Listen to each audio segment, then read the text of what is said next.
Hey, good morning, y'all. Welcome to the Valley Labor Report.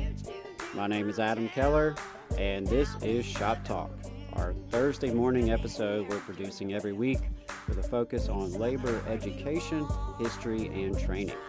It's Thursday, July 27th. We're broadcasting live from Spice Radio Studio in the heart of the Tennessee Valley here in Huntsville, Alabama. Every episode is live streamed on YouTube and Facebook and is released on your favorite podcasting platform in the coming days. Today on the show, we're going to talk about labor media, right? How do we find labor education, history, and training that we're all looking for and that we all so much need? So we're going to talk with Chris and Harold from the Labor Radio Podcast Network. I really enjoyed this conversation, and I think you will too. But before I play that, I want to take a moment to thank our very first sponsor for Shop Talk. At the Valley Labor Report, we are big fans of Labor Notes. Labor Notes is a media and organizing project that since 1979 has been the voice of union activists who want to put the movement back in the labor movement. Through their magazine, website, books, conferences, and workshops, Labor Notes promotes organizing, aggressive strategies to fight concessions, alliances with worker centers, and unions that are run by their members. Labor Notes is also a network of rank-and-file members, local union leaders, and labor activists who know the labor movement is worth fighting for. They encourage connections between workers in different unions, worker centers, communities, industries, and countries to strengthen the movement from the bottom up. With 40 years of movement building behind them, Labor Notes exist as a resource for leaders and union members who want to chart a new course for the labor movement. At the Valley Labor Report, we are proud subscribers and supporters, and we encourage our listeners to do the same. Go to labornotes.org to find out more. So working people are raising their voices more and more each day, demanding better treatment from their workplaces and their elected officials. While labor columnists and daily newspapers have become a dying breed and union news has largely been sidelined within traditional print and television media, affordable and easy-to-use recording and editing technologies now allow workers, union members, leaders, and activists to create their own alternative means of communication. These days, that often takes the form of either podcasts or radio shows, which are often also available via podcast, like ours. 73 million Americans, or 26% of the U.S. population, listen to podcasts monthly, and 17%, or 48 million people, listen weekly. The podcast audience has consistently grown at a rate of 10 to 20% per year, a trend which seems likely to continue into at least the near future. So plug in your headphones and find your new favorite labor radio show or podcast. Appreciate everyone who tunes into the Valley Labor Report as we're trying to amplify the voices of working class folks here in the South. But there are great programs and great folks doing great work all over the country. And if you'd like to know how to get plugged into that, if you'd like to know other options that are out there, I definitely recommend the Labor Radio Podcast Network. So I have some more to say after the interview, but I did want to go ahead and play that for y'all. Again, that's Chris Garlock and Harold Phillips. These two good union brothers talked a lot with me about labor media, of course, what the network is and what the network does, who's involved, as well as their personal stories in the labor movement, but also some broader conversation about the state of labor media and the labor press. So, without further ado, let's cue that up. So, guys, I really appreciate y'all coming on the show. I've got Harold Phillips, I've got Chris Garlock from the Labor Radio Podcast Network. Welcome to the Valley Labor Report. It is so good to be here. Our pleasure. Thanks for having us. Absolutely, absolutely. So, I wanted to start off today's discussion and just let y'all introduce yourselves, tell us a little bit about who you are and your story when it comes to the labor movement. Well, Chris is a lot more interesting than me, so why don't you go ahead, Chris? I don't know about that, Harold. We're both pretty interesting. And I've been working in the labor movement for about 4 decades now. My dad was a labor historian, and I got into doing radio stuff actually when I was working at the Labor Council in Rochester, New York, and then picked it up when I moved to DC.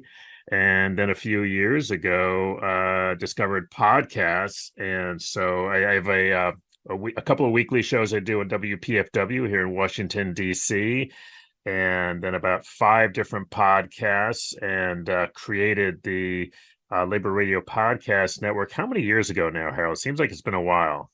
Well, I came in about 3 years ago, but you had already had that cooking for at least a year or two.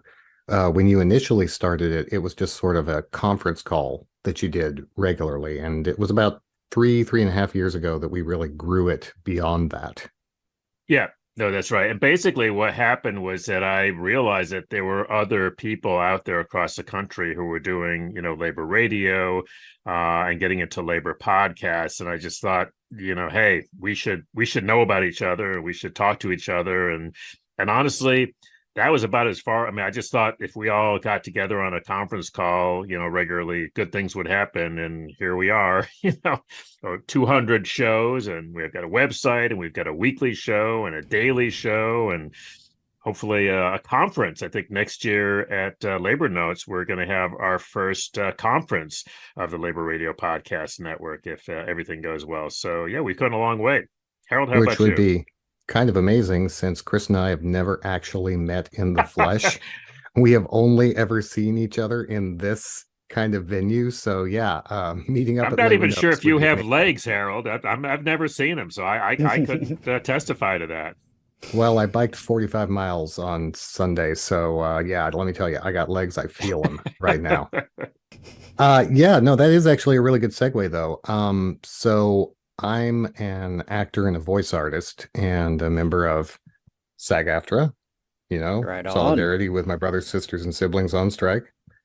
And I was looking for a way to give back to the labor movement that had given me so much. And in thinking about it, I thought, I could use my skills on the mic to do something audio-wise. So I pitched my local labor federation on the idea of doing a podcast.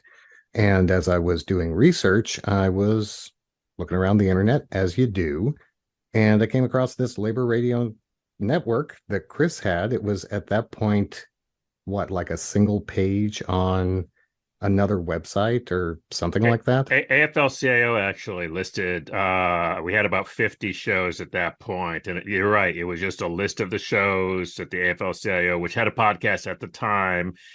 Tim Schlittner was running that shop, and he did us a favor of listing us all on that page. So yeah, that's where you found us. And so I reached out to Chris because I was still figuring out how to do this stuff. And he was nice enough to let me sit in on a couple of those conference calls.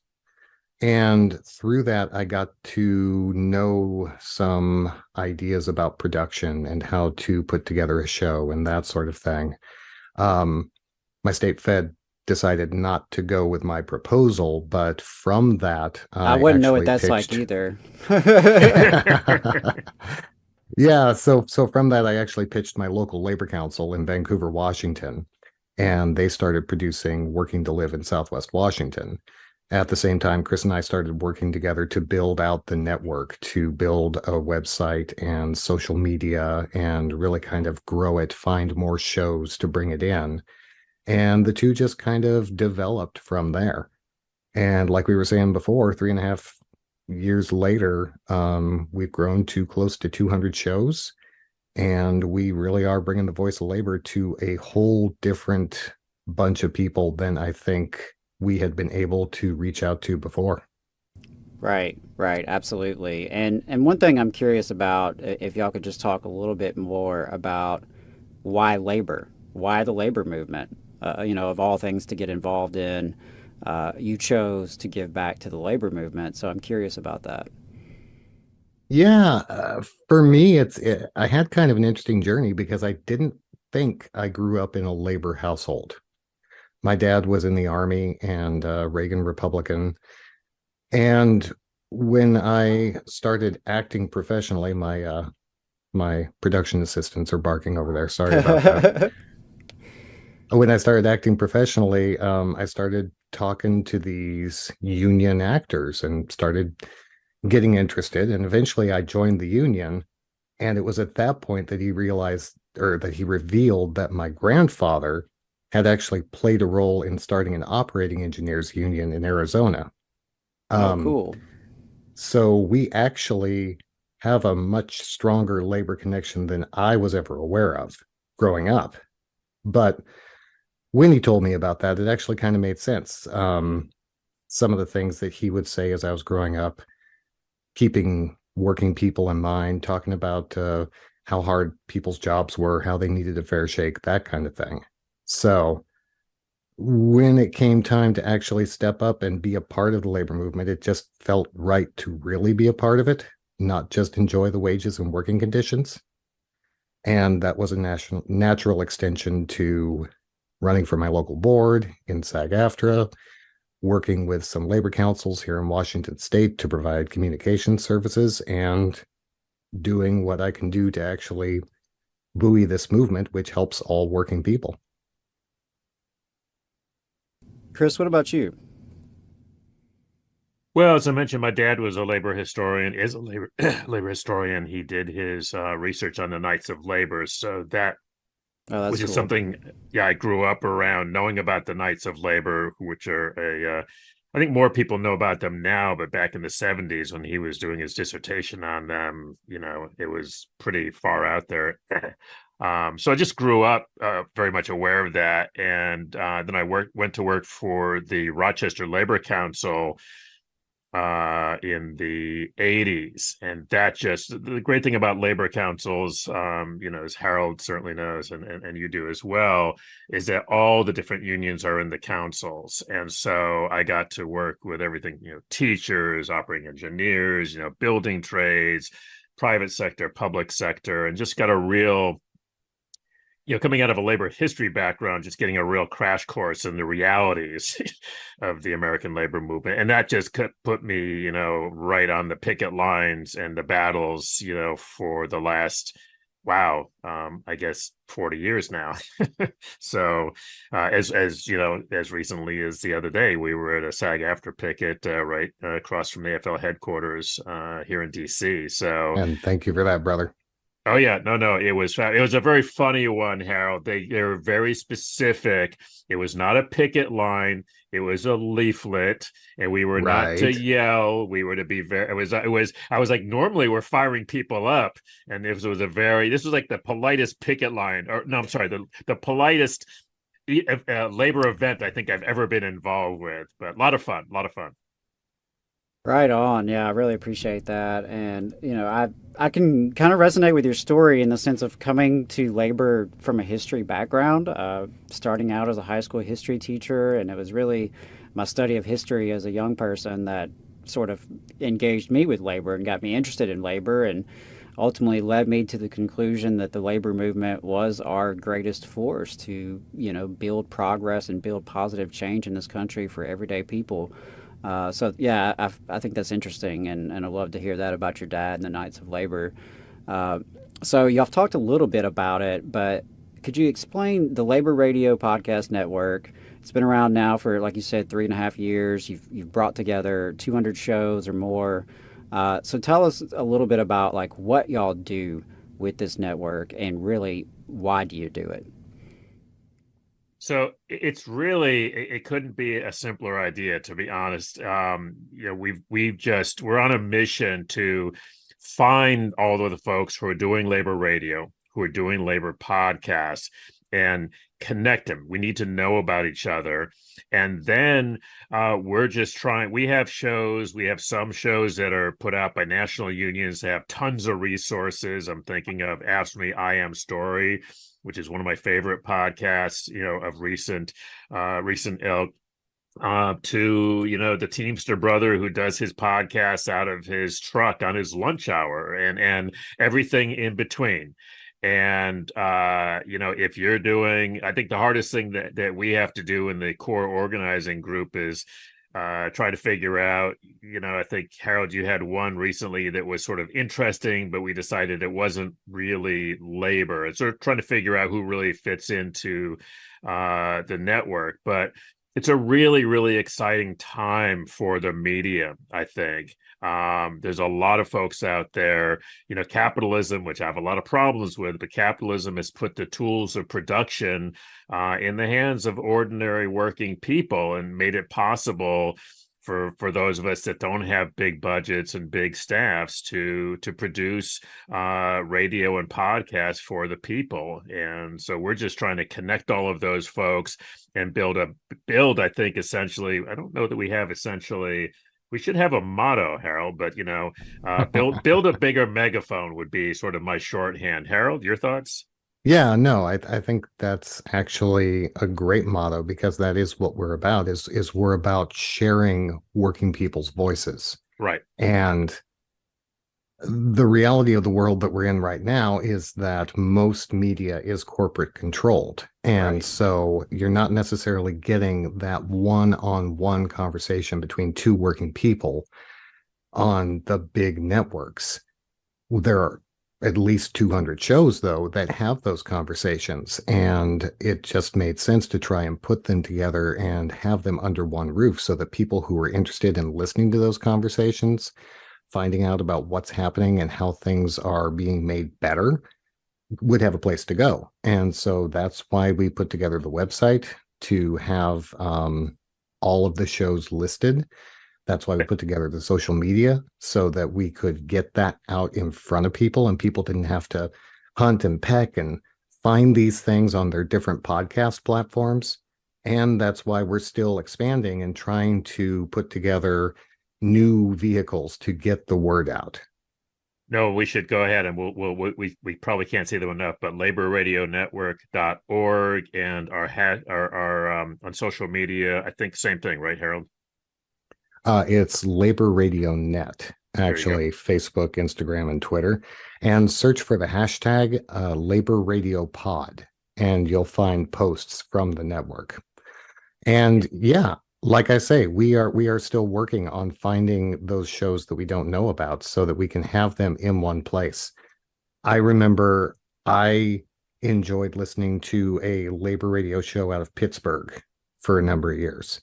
And then that went off the air. And when I was looking for other labor-oriented content, I'd go onto my podcast platform, and it was all about pregnancy and delivery. there wasn't really labor is labor, man. What can I tell you? It's hard labor too, but there wasn't really a category for that. Now here we are in hot strike summer, or whatever you want to call this period that we're in. People are really interested in finding out what's going on with SAG-AFTRA, with the Teamsters, with the WGA, with the hotel workers in Los Angeles. They're hungry for that information. And so we wanted to give them a way to find it quickly and easily. And we should mention there are two podcasts in particular that folks who are just interested in this, checking this out. There's the Labor Radio Podcast Daily and the Labor Radio Podcast Weekly. And both of those take very brief excerpts, not from all 200 shows. Maybe eventually when that would be quite a thing, but usually anywhere from 4 to 6 shows. This one that came out last Friday actually had a theme. We don't usually have one theme, but we all of the shows are on the SAG-AFTRA strike. We had we had 4 different shows with 4 different interviews that we were able to feature that.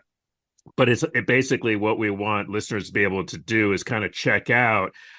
Here's a bunch of different shows you can check out, and then you can go to our website or our social media, and hopefully in the not too distant future we will have one app to rule them all, right, Harold? Where you will be able to go and find all of these different shows, because honestly right now you have to do what I did, is like I think on my Google podcast app I just went and found all of the shows, and it took me I don't even want to know how long to track them all down and follow them. And and you can't even get them on one app. That's the thing. That's right. It's the nature of podcasts that, Adam, because you probably had to do this with the Valley Labor Report. You have to go through and you have to distribute to the Spotify, the Google Podcast, the Apple Podcast. And depending on who your host is, that's easy or that's not. Our next stage in evolution that we're planning is to actually create a podcast app that can just pull all of these shows into a single app. And then for live shows like yours, hopefully some way for people to just click a button and listen to a show that's coming out of Alabama or a show that's coming out of New York or what have you. So that's still in the early development stage. If anybody has a lot of money, please contact us. Or even a little bit of money. Actually, we don't, we'll put on. But we should say we went to the AFL-CIO convention last year, and we went to the Labor Notes conference last year.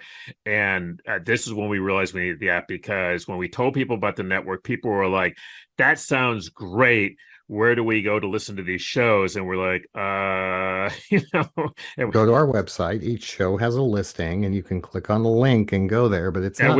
you just lost them. You could just tell you were losing people. That they wanted basically one click. They wanted to like just do one thing and get all the shows. And we came back from those. We're like, all right, guys, we're going to have to step up our game here, because people really like the idea of all of these different shows. And Harold, I think of the range of shows that are in the network is just phenomenal. I mean, we have some really mainstream, sort of plain vanilla ones put out by international unions that have clearly been lawyered up and so forth. And then we have, I'm thinking about, the Socialist Sisters. I'm not sure if they're still putting out their podcast. It was one of my favorites. Right. Crimes of Capitalism. Yeah. Crimes of Capitalism was a great one. But there's, I love it. There's Work Stoppage. Work Stoppage is very what a lot of people might think of would be radical. The thing about labor is it's not just one voice, right? There's a whole diversity of viewpoints in the labor movement. Yes. And Chris kind of alluded to this earlier. We have grappled a lot with what it means to be a labor show, whether it's a podcast or a radio show. In some cases, it's pretty obvious when it's not, if it's coming from the boss's perspective.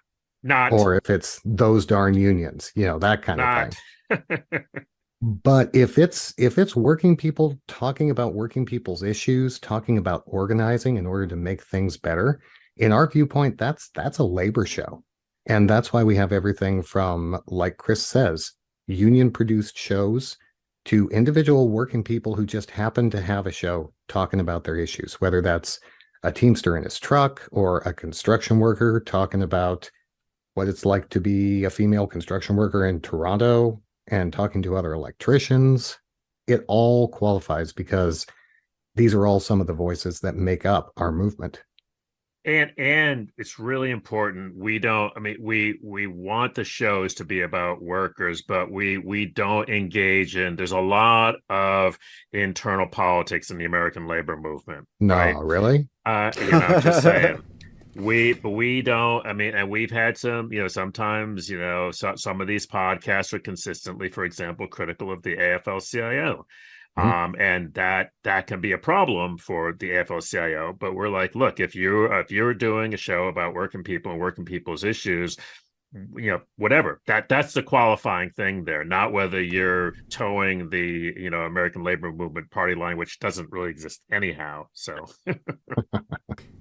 I really appreciate y'all bringing some of that into the conversation, because that's something, we've had to grapple with ourselves on the Valley Labor Report and trying to thread the needle and represent the diverse voices, because, we have folks who listen to our show who really run the spectrum, from conservatives who find us on conservative talk radio to out and out socialists and everything in between. And it is difficult to, balance those internal politics. But like you said, that diversity is a reality in our movement, and it's always been part of our movement. If you look at the history of the labor movement, we've always had that ideological diversity among other kinds of diversity. And, so I really appreciate that y'all take that approach of not really trying to lock yourselves into one particular category or, please this group to or keep that group happy. It's tough, but like you said, if you're focusing on working people, and this is by and for working people, I think that's what counts. And so that's what we try to do on our show. And, sometimes, to be honest with listeners, sometimes we get pushback from sponsors, from potential sponsors, from former sponsors who are former for reasons, and, things like that. We've had uncomfortable phone calls with about segments that we've produced. We've had proposals shot down because of commentary, that was aired on our show, whether it was from us or guests. And so, that's all a reality of doing this kind of work. And I like that the Labor Radio Podcast Network does have that broad spectrum and gives folks a taste of kind of what it's really like in the movement, because there are all these voices. And, as I told folks at the Building Trades Convention in Alabama last week, if you've ever been a national delegate for your union, there's a hell of a lot of debate in our unions about everything. And so that's just part of it. And we have to, give voice to that and represent that. So I appreciate y'all doing that. Yeah, it's a topic that actually comes up a lot in our weekly meetings, and this is something we haven't really talked about. The network part of the Labor Radio Podcast Network has always been bringing these people together, podcasters, hosts, producers. And so we have this weekly Zoom meeting that happens on Tuesdays. And it comes up a fair amount, especially for shows that do have sponsorship. The person who pays the bills does exert some influence, right? But at the same time, people have their viewpoints that they want to get out there. And we have debate within these meetings on Tuesdays. We have lots of people with lots of different views. And that's just labor. That's really what labor is about, is we can have all these different views, but when the chips are down, when it comes time to actually walk the line and back up our fellow workers, we put that aside and we hit the streets. Well, and actually SAG-AFTRA, I was just thinking about this, Harold, your union, right? There is definitely an ideological split in that union. Fran Drescher, who's terrific, but she was she ran a contested election last time. There's two. There's sort of a more mainstream segment and a more radical segment, but then they really have come together against the boss. And so to us, I think in the network, there's always going to be differences of opinion. I mean, big ones, little ones, multiple differences. We're not going to get into that. We're going to look at, are you bringing the voices of workers and our issues to the air? That's the qualification. If you're doing that, and if you're doing it consistently, then we want you in the network, and we want to get you out there. And I think, that is the beauty of this movement. It's broad. It ain't always pretty, but it's speaking out for workers, and that's good enough for us. You're fighting the right fight. Exactly. Yeah, absolutely. Absolutely. And I think that's a good segue into kind of why this work is important and, more broadly, where we see labor media, because, and this is something y'all even pointed out on your website, that we used to have labor reporters, right, at every newspaper. Now they hardly exist. Labor stories, when they're covered, if they're covered, is often by the business section. We used to have a robust labor press in this country, and that had shriveled over the years. But as you've talked about, podcasting, radio to some extent, but certainly podcasting, and being able to stream and easily and cheaply get on the air has changed the dynamics a good bit. And so we've seen an explosion in this kind of labor media.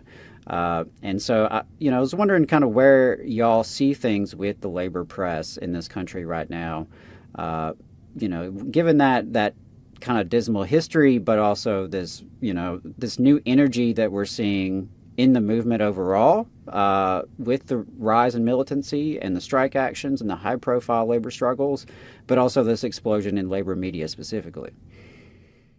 I would address that. I mean, I've been a journalist, since I was 14, which is a minute ago, and that story about the shriveling up of that there's very few labor reporters. It's been a story that's been going on for 20, 30 years now.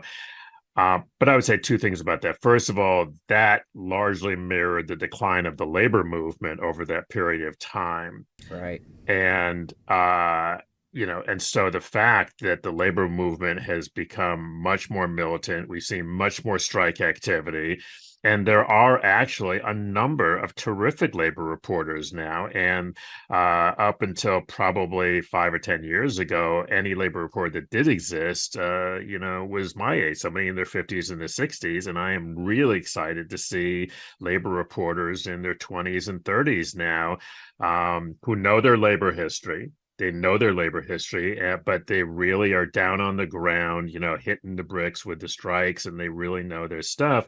And I think the other thing is that, again, because the technology has changed, we if you look at all of these shows, these are voices that before labor podcasts exist, or before you could get on your local community radio station, these folks wouldn't have had any place to go. And and Harold knows this as well, some of the stories that we're running in the weekly and the daily, I just get when I sit down to work on the weekly every week, it's like Christmas in July, because I get to listen to these just voices across the country that just never cease to amaze me. I mean, whether they're new takes on labor history, or there's some struggle going on in Iowa that I never heard of, it's just amazing. And so I think I'm a definitely glass is way more than half full on this issue now. But Harold, you may have a different take on that. No, I'm well, obviously I'm right there with you, man. Number one, I think that we are in a resurgence, and we got to give a lot of credit to Teen Vogue for really kind of realizing that the young people who are coming up right now are interested in these stories, and bringing on their labor reporter, Kim Kelly, who has just knocked it out of the park time and time again. But she's kind of on the vanguard of some of these younger labor reporters that we're seeing, who are really looking to bring these stories to the larger publications. Now, the flip side is the larger publications, who owns them? Corporate interests, right? Capital. So there's always going to be a push-pull when it comes to big publications and networks, media stations, that sort of thing. The owners are the owners, and they may have to report on it because people are interested in it and things are happening. You're not always going to get the workers' spin on corporate-owned media, much as I'd like to see that. But this is the great thing about the world we're living in right now, is that we can produce it ourselves. And so that's what I found when I started my podcast. That's what I'm looking to do with my second podcast, Labor Week, which I'm planning on launching August 5th. And that's what a lot of our members found when they just decided they were going to tell their stories. There's a hunger for these stories out there. People want to listen to them. They want to engage with them. And that's one of the reasons why we've grown to 200 shows in just a couple of years. Yeah, I think there's a lot there that resonates with me. For one thing, Kim Kelly is fantastic and has been a true friend to this show and has done some reporting for us. And I just could not be more impressed because, like you said, someone who knows labor history and is actually engaging with workers and on the ground with workers. And we are seeing more and more of that breaking into mainstream coverage. And also, like you said, though, we're building media ourselves, and that's been exciting to see. And that's something we've had an opportunity to do with the Valley Labor Report is, some collaboration and just having guests on from different media outlets that are doing great work out there. I'm thinking about the Real News and Network. Vice versa. I mean, Flash has had you on America's Workforce a number of times, you and Jacob. Right. And Max Alvarez, and there's a whole, I mean, here's the thing, guys, is that, and Adam, you just hit on it, right? honestly, some time ago, I got tired of. I would go to these conferences with these old, labor radio guys or labor guys, and they all be bitching about there used to be labor reporters. We used to have, and I was like, we need to just change this. And so, to your point, Adam, this is people are just taking the means of production into our own damn hands because we have the tools. And hunger is out there, and is there a lot of money in it right now? No, we're scratching for every penny and every dollar we can get. But so what? So what? All of this stuff started out here. I tell people a story about right-wing talk radio 40, 50 years ago was where we are now. It was in the hinterlands, man. Nobody was listening to that stuff. They got into those low, stations where they could get in, where they could afford it. And it took them 20, 30 years. And look where they are now. So, and frankly, we're much more popular. Labor, and we do span. The problem for us is that we span, as you say, we have right wing labor folks, we have left wing labor folks, we have a lot of folks in the middle. We got a much bigger tent, which makes for some interesting times. Right. I was thinking, Harold, that the few times we've gotten in trouble as a network is when some of our members decide to do stuff on police unions. Yeah. Right? Yeah, that was a big thing. That turns out to be a very hot issue in the labor movement, and you're like, whatever, guys, do what you got to do. So, but no, we're doing it. That's the movement in general. Is we're gonna have diverse viewpoints because we have diversity in the movement. That's right. The idea that union members are just white guys in hard hats who work on construction sites. That's gone by the wayside because so many people around the country now know their teachers in a union, their grocery store worker is in a union, the maid at the hotel is in a union, and if they're not, they should be. And so that kind of diversity just brings strength. It brings a lot of conflict, but as we iron that stuff out, it also brings strength. That's part of what I think we're carrying forward in the network shows is, yeah, you can be allied with this radical faction, but you can also listen to this more conservative guy and you can see where the middle is for you. And then when it does come time for you to hit the picket line with your local union that's outside a store or some people who are trying to organize at a construction site, you'll have those two viewpoints to help you with that. Well, right. It also reminds me that a lot of times how the boss wins is not by beating us. The boss wins by setting us against each other. Every time. This person of color is trying to take your job. This woman is trying, and so we really have just always got to. And I think this again is the strength of the network's diversity is that no, we're workers, you're bosses. We may have our differences, but we're united as workers. Absolutely. I couldn't say it better myself. And I think that's really the important thing about this and the collaboration of, pulling our strengths together, working together however we can to really amplify our voices. And, something else that I thought was interesting is just that I think there is a youth movement that seems to be tied into this rising militancy with labor. And sure. So that's something else that we've got to account for. And, I think whether it's TikTok or other platforms, that's something else that we have to consider in our movement. Like, how are we engaging with young people? Because it seems like, at least the opinion polling and the militancy in Starbucks and these other examples, it seems like young people are on our side. And young people are maybe not as preconditioned with anti-union bias as we've experienced over the decades. And so that's something else I think we have to really take account for in this movement is ensuring that we have like intergenerational dialogue. That to me is Thank huge. you for saying dialogue, because that I think is where we're at as a movement. And you see this cycle happen every 10, 15 years, right? The older leaders have figured out how to do things. And then this young, fiery group comes up and they're ready to make change. And the older leaders want that energy, but at the same time, they're like, oh, guys, back off. We've got this figured out. Right.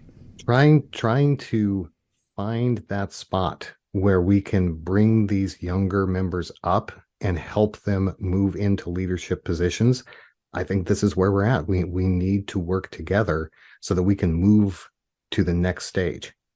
And if I could just bring it to the network and to the radio shows, the radio podcasts, and Adam, to your point, to the TikTok videos we actually were discussing under the SAG after a non-picket line the other day.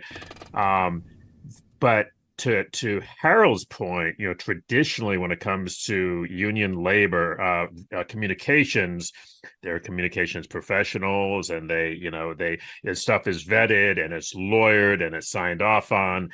And the couple of the ones that you cited, Adam, Starbucks and Amazon, most of that stuff, that is not, I mean, that was people going their own way, organizing from the grassroots up, and frankly, the major unions that got involved with both of them, to their credit, realized, what, we're going to support this, but we're not going to try and control it. We're not going to try and direct it. It's interesting when you try and find somebody, a Starbucks workers, like if I want to get a UFCW member, I know I call my local UFCW local, or I call the UFCW International, and they hook me up, right? You want to get a Starbucks person, you can't call SEIU. You actually have to reach out. In fact, frankly, it's probably better to DM them on Twitter and reach them directly, or some grassroots way like that, because they're not from the top down. And I think it, to Harold's point, I think it makes a lot of the mainstream labor movement a little bit uncomfortable, maybe a lot uncomfortable. That's okay. Yeah, again, this is diversity, and diversity is our strength, but it also causes some conflict as we trying to iron this stuff out.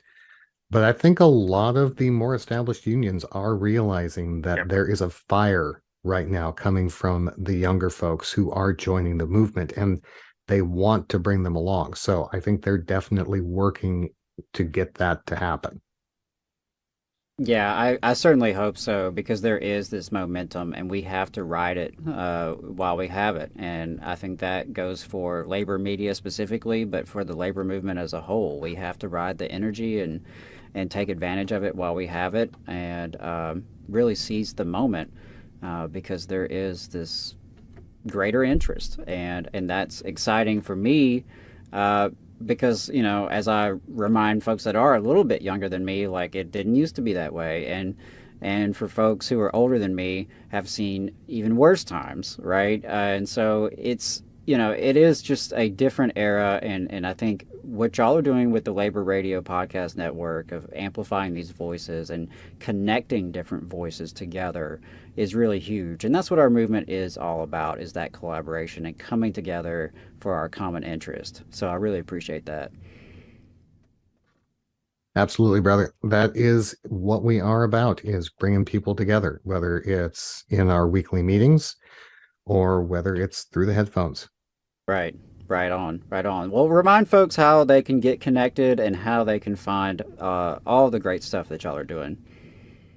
So the two easiest way would be to search for the Labor Radio Podcast Weekly or the Labor Radio Podcast Daily on whatever your favorite podcast app is.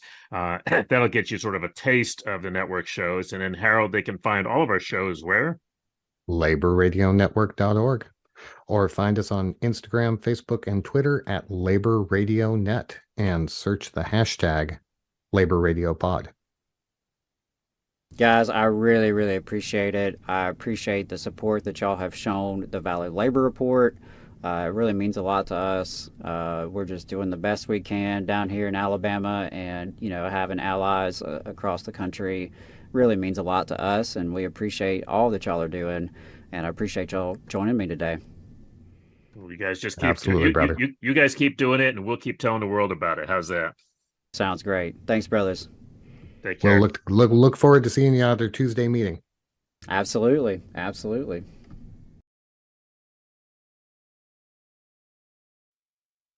All right, folks. Yeah, I hope y'all enjoyed that interview with Chris Garlock and Harold Phillips of the Labor Radio Podcast Network. We are proud to be part of that network, and definitely encourage you to check that out.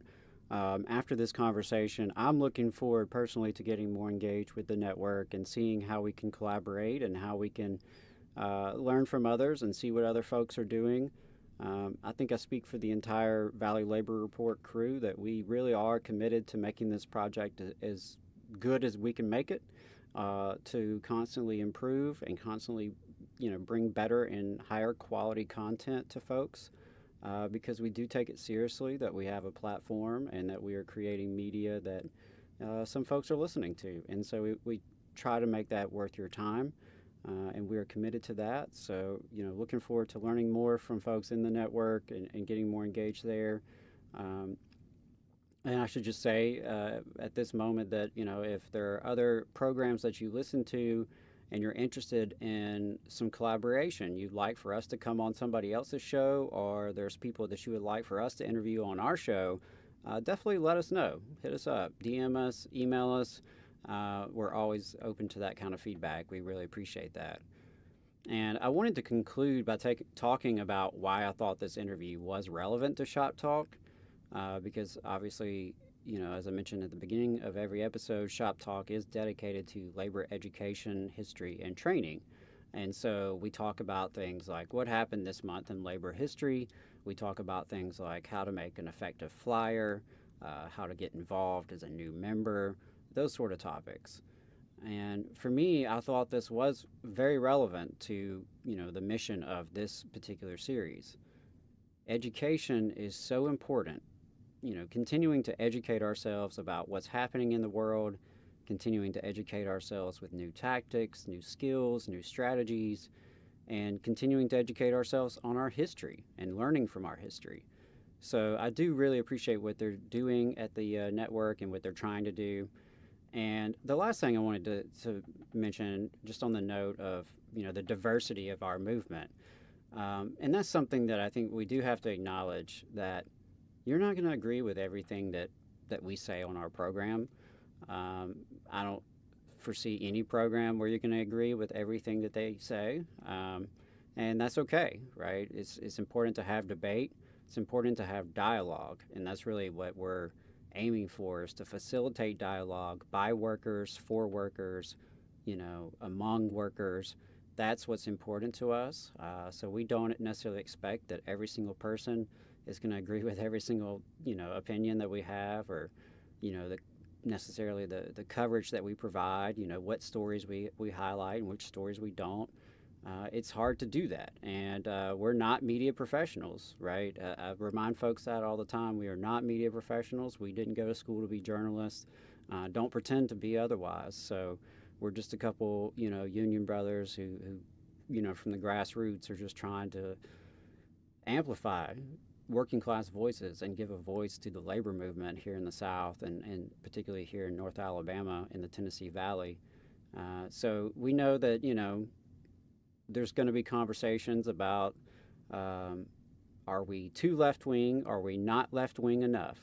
Are we too pro tentative agreement for the Teamsters, or are we not anti enough, right? I mean, I feel like whatever we say Saturday about the tentative agreement for the Teamsters and with UPS, it's going to piss off somebody, right? Whether it's a vote yes or a vote no person, chances are we can't, please everybody, and that's okay.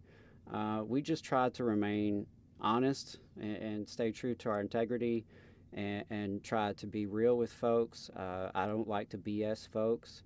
I don't like to talk down to folks, and I just try to be honest about how I feel. And for me, it's all about what builds power for working people, and what's right for working people, and improving our lives as working people, and what brings us together as working people, because that's where our power comes from that solidarity, from the coming together across our diversity, but for our common interest. So I just wanted to kind of put that out there. As I mentioned in the interview, we have lost sponsors over politics. We've lost donors over politics, again, from both sides of it, from both the left and the right. And so that's just a reality of it. I think what's important is just always being true to the working class, and in particular the labor movement that we're building in the working class, to try to tip the balance of power and to regain some power in our lives and in our communities and in our society. So I really appreciate everyone who has been tuning in. I appreciate all the support that we do receive from folks. Appreciate the sponsorships that we do have from folks. It does really mean a lot. All of this content is free, but it is certainly not free to produce, and so we can't do it without that support. And on that note, I do want to just highlight Labor Notes events before we dip out of here this morning. Labor Notes, as they do every month, have some really great offerings of online trainings. This month, they have a stewards workshop on August 23rd on investigating grievances. That should be a really good one. That one is particularly for stewards and elected officers. So if you're not in that position, or or if you're not at least considering being in that position, maybe not for you, but that should be a really good one. They are doing the Secrets of a Successful Organizer workshop series again this month. That's on August 14th, 21st, and 28th. So you'll want to go to all three, and it is from 8 to 10 p.m. Eastern. Really recommend that. If you've never checked out their book, Secrets of a Successful Organizer, it's very practical, very down-to-earth, good stuff.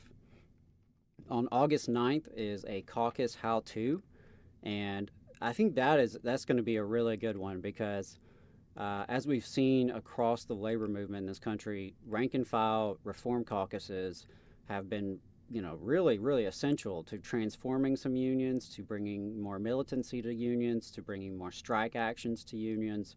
And so learning how to do that from folks who have successfully done that is just a really cool opportunity. And again, that's on August 9th. And August 5th is going to be Race and Labor. The first session's on August 5th. The second session's August 12th. It is a two-parter, so you're recommended to attend both. It's online, again, as all these are, through Zoom. And really, this session is about asking questions like, how does racism show up in our workplaces and in our unions? What are some strategies to confront it and build solidarity for a stronger multiracial labor movement? And what can you say to union siblings who aren't convinced racial justice has anything to do with union politics?